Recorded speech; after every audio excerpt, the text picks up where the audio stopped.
have a problem. I'll show you. This whole thing is clay that needs to be recycled. All dry and all needs to be recycled. But wait, there's more. There's also this one. Oh, and this one. So I have tons of clay that needs to be recycled. And the problem is I don't have a wedging bat because my wedging bat broke. So in this video, we're gonna make a new wedging bat, and I'm gonna show you how to make one and how to process your clay if you have dry clay like me. Hopefully you don't have this much though. All right, let's get to it. Okay, so the first thing I did is made the form for the plaster bat that I was gonna make. And to do this, I grabbed a board, placed it down, and screwed together some 2x4s for the wall. You could also use plastic or cardboard for this. I've used both, but I find that the 2x4 works and it's a little bit easier to take apart. So I just screw these together and then I screw them to the baseboard itself so that it doesn't move around. After that, you want to seal the edges. You can do this with tape. I found this works pretty well.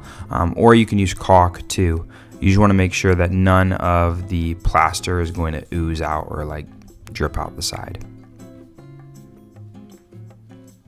So make sure that you seal every single crack, including the sides of the wall.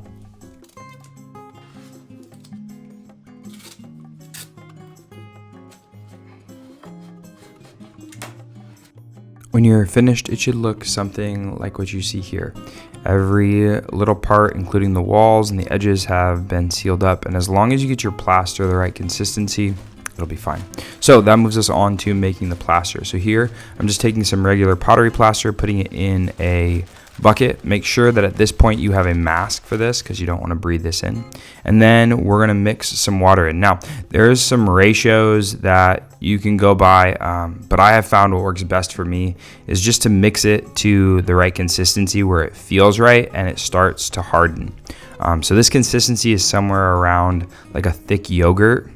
I know that's people talk about this, but that's really kind of like what it's like. It could be a little bit thinner than that, but the consistency of like thick yogurt. And you'll see here in a minute kind of what that will look like. But I make sure that I get in and I try to pull out all of like the hard spots or the dry spots because you don't want those in your plaster bat.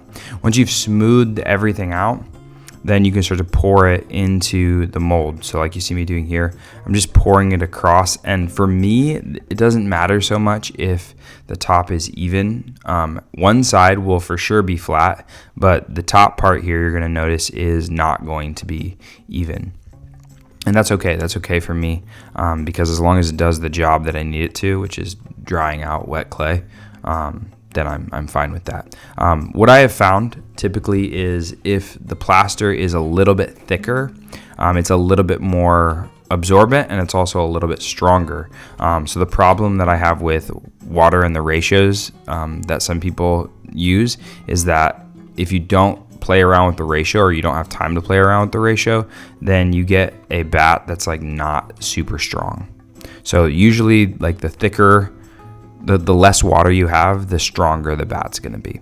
So I'm just smoothing out everything, trying to move all the plaster because at this point things have started to harden and it's starting to set up. And once it starts to harden, you want to move kind of fast because this is going to all get really hard really quick. You can actually, you'll know because the temperature will start to change. It will actually start to get hot on you.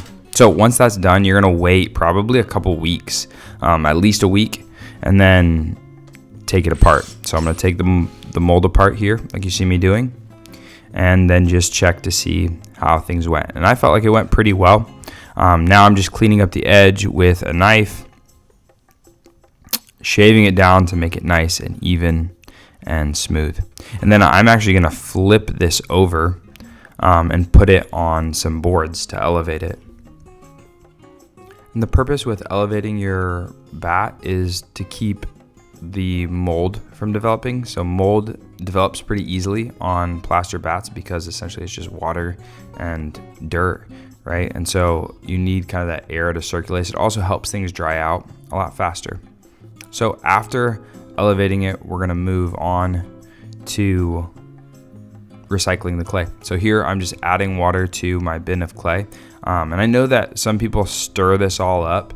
I have found great results just taking it directly from the bucket, as long as you've left it for a while, placing it out evenly on the bat, and then letting it set up till it's mostly soft, till it's like just workable. So at this stage, I'm gonna peel it back. You should feel that it can kind of peel back away.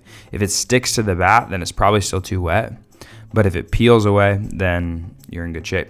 And so here, I'm just gonna wedge it out. And originally I was gonna take it off the bat and wedge it, but I just wedged it directly on the bat. And I just do this until it becomes an even glob of clay. And that's pretty much it. Short and sweet.